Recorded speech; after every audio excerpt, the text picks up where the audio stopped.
Jim Kunkel here.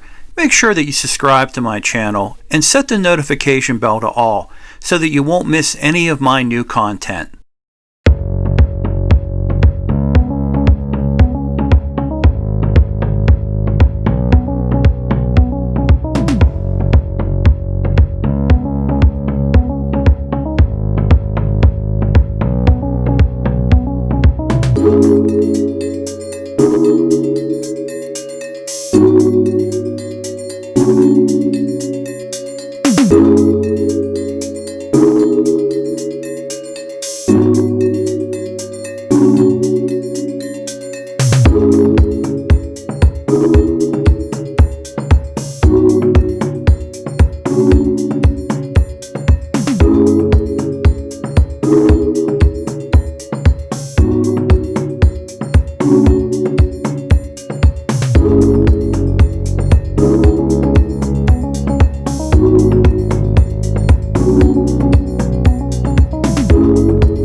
I'm Jim Kunkel, and welcome to a new episode of Global Topic.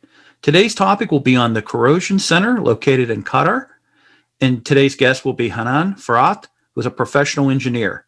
I hope you enjoy today's episode. Hanan, welcome to the Global Topic. Hey, before we would start on our questions, could you take a minute or two and explain your background and what you do in the industry? My name is Hanan Farhat, and I am the Senior Research Director of the Corrosion Center. It's the first Corrosion Center established in Qatar. I'm a materials engineer and corrosion engineer. My background is materials and metallurgical engineering, and I got a PhD in corrosion engineering. I worked in the oil and gas industry for over 25 years. So I worked in different areas, including inspection, risk-based inspection, corrosion engineering. And then I established the Corrosion Center in Qatar to have a place that provides service and research, development, and innovation programs to Qatar. You know, before we talk about the mission and industry focus of the Corrosion Center, could you please share why the center was established as well as the history of the center's establishment? The center was established last year, 2019, in September. The idea was that we wanted to have a place that can support the demand for corrosion research and to provide corrosion solutions, mainly to the oil and gas industry in Qatar, but we're not limited to the oil and gas industry. We also work with reinforced concrete structures. We like to be involved also in the railway and navy, marine corrosion. And so the whole idea was that we did not have a place dedicated to provide such service and research. We have universities in Qatar and colleges, and these universities and colleges, they don't have a program dedicated to corrosion. They teach it as part of their programs, and sometimes they're engaged in research, but we noticed that most of the research that's been done in the country was not industry demand-driven research. So we wanted to have something different. We want to have a place where the companies can come in and can do testing in simulated field conditions, or they can do testing in field, and that would be done by people who have industrial experience, so people who worked in the field, and at the same time they have the research background. So we wanted to have the mixture of both. The other thing that we looked at was also there were a lot of corrosion issues in the Middle East in general. The environment is very challenging. We get high temperature, high humidity in some times of the year. We get the sandstorms, and all those make it very difficult for material to behave. And the international standards that we use, not necessarily considering this environment, there is a lot that need to be done. So we wanted to have scientific evidence. We wanted to have database and models to predict corrosion of material in such environments. So atmospheric corrosion is a big challenge here. So we wanted also to contribute to the international standards for material selection, like ISO standards. So what we wanted to do, we wanted to have a research that is based on data from the field, and this data will feed into international standards and international knowledge. So these are the main reasons for the establishment of the center. I can say a little bit about the center, where it fits. So we are part of Qatar Environment and Energy Research Institute. We call it KIRI. And KIRI is one of the research institutes that go under a graduate university. It's Hamad bin Khalifa University, and this university is associated with Qatar Foundation. Qatar Foundation is an organization, it's a nonprofit organization that was established in Qatar, and it's a leading organization in the country that focuses on education, higher education, and on research and development. KIRI also is associated with the Qatar Foundation Research, Development and Innovation. So we are part of the RDI. And the idea was for Qatar Foundation is to have established entities in the country that can serve the industry in the country and also build the human capacity in areas that needs attention. And one of the areas that we think is important is corrosion. Well, I really appreciate you going through the background on the establishment of the center. Now let's talk about the mission of the Corrosion Center. You know, the global energy sector has had major challenges with corrosion, especially in the oil and gas industry. How does the center's mission benefit the oil and gas industry related to corrosion? So number one thing that we wanted to do, which we are establishing now, is to provide expertise and facilities to serve the oil and gas industry in Qatar. And so we wanted to be able to help the country to provide, to solve problems locally. Normally, the oil and gas industry in Qatar goes outside. So whenever they want to, let's say, expand one of the platforms or one of the fields, they would go and do R&D projects outside the country. They would do corrosion inhibitor evaluation, material selection testing, for example, testing material in flow loops. All this has been done outside the country. So what we decided to do is that it's better to have local facility, experts locally available, but we focus mostly on having both research and industrial experience, because if you only worked in academic research, it's very difficult for you to understand the factors that contribute to corrosion in the field. But if you have a field person, he or she can plan their test program based on all the parameters that are included in this in the field. And so this is one of the things that we wanted to do by this. So we equipped our labs with the state-of-the-art equipment. We looked into building test setups that are designed and built by our team to simulate the field conditions.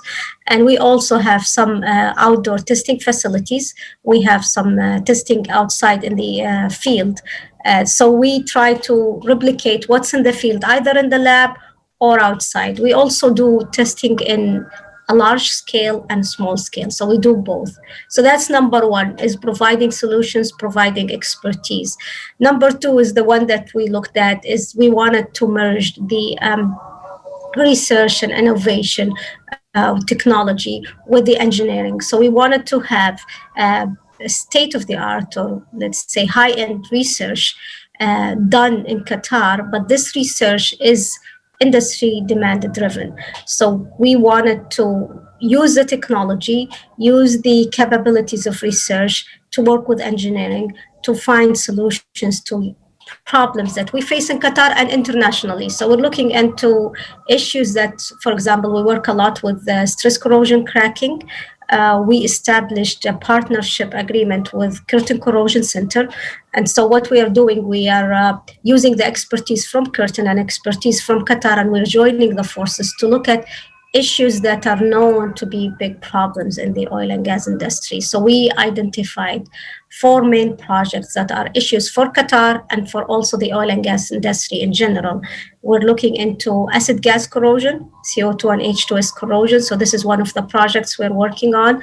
We're also looking into corrosion under insulation, and we're trying to come up with innovative solutions to monitor assets that are insulated for CUI. And at the same time, we wanted to find solutions to this issue. And then we are working with MIC, microbiologically influenced corrosion. And what we're looking at is, for example, under deposit corrosion that is associated with MIC formation. We also work with coating degradation. And with that, we really established a good program. We have collaboration with NTNU University, with Curtin University. So we got 3 universities working on this. And we have 3 testing facilities in 3 different geographical locations where we expose coatings in different samples coated in these 3 different locations. All of them is exposed to different environments. So you get the extreme in Qatar, high temperature, high humidity in the summer, and then you go to Norway, you get very cold temperature, high humidity, and then you get to Australia and you have the high temperature, but maybe the ranges of humidity are different. And then we are looking at how the coatings are behaving in these environments. And so that's one thing that we think that we will impact the corrosion community with the findings of this study. This is one of them. The other thing that we are looking at recently is to be involved more in the hydrogen energy development by looking into how material behave in hydrogen environment. So storage of hydrogen, transportation of hydrogen is still a challenge. And we are adding to our team a hydrogen embrittlement expert that will be working on that area. The third part that we are working with, which is important, very important to Qatar, is the education program and training programs. So as I previously mentioned, we don't have any program in Qatar that teaches corrosion engineering. And as a result, there is a still need to develop corrosion engineers in Qatar.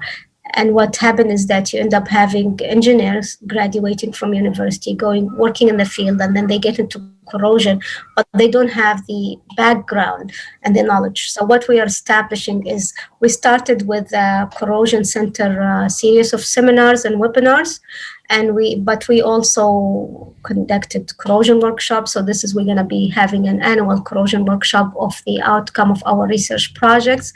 And then we are aiming to eventually establish a diploma in corrosion engineering and offer courses in corrosion. So that's the third main goal for us. Wow, there's so much that the oil and gas industry can benefit from working with the Corrosion Center.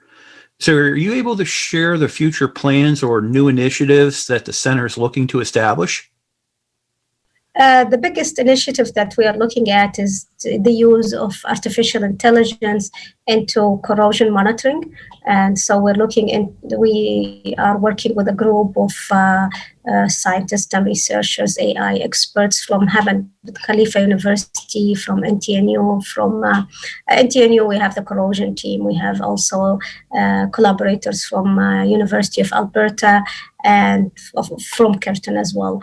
And we are teaming up with oil and gas companies in Qatar. So we have Qatar Gas with us, Dolphin Energy, we have Total, Capco, it's Qatar Petrochemical Company.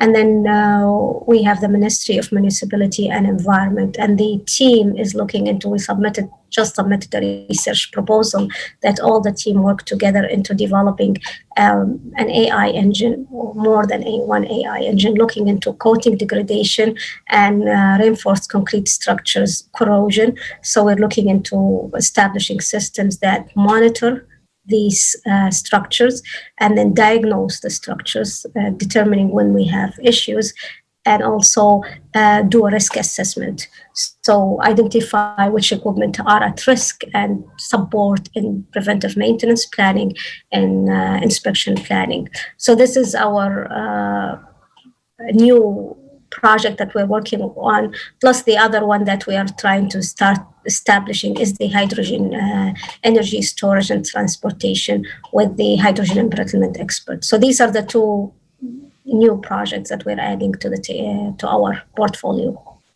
That's outstanding. That's outstanding. This has been a great conversation. In closing out this episode and our conversation, is there anything that we didn't cover that you'd want to leave with the viewers of this episode? I would say the most important thing is that in the Middle East, corrosion has been a really big issue, and it's been a big challenge. And I think I would say it's an opportunity for corrosion experts to come in here and work here, because we have a lot of challenging. And I would give an example. For example, in the summer, the metal body temperature is 83 degrees. And so when you're talking about, operating temperature of an acid that is 60 degrees, it's not 60 degrees. Your operating temperature in the summer is 83. And that's a limit for lots of material selection. And what I want to say, is that we would love to collaborate with more corrosion experts. We would like to have more input from corrosion experts to work together and engage in research projects that would help the corrosion community and add to our knowledge. So for the viewers of the episode, I will put Hanan's LinkedIn profile or contact information if you would like to connect with her, and obviously reach out related to collaboration and other type of opportunities to work with the Corrosion Center. Hanan, thank you so much for coming on today. I very much appreciate the opportunity to talk with you today. Thank you for giving me this opportunity, Jim. Hey, have a great day. Oh, have a great day. Have a good one. Bye-bye. So, Joe, for the lay person who's watching this episode who might only think that corrosion engineering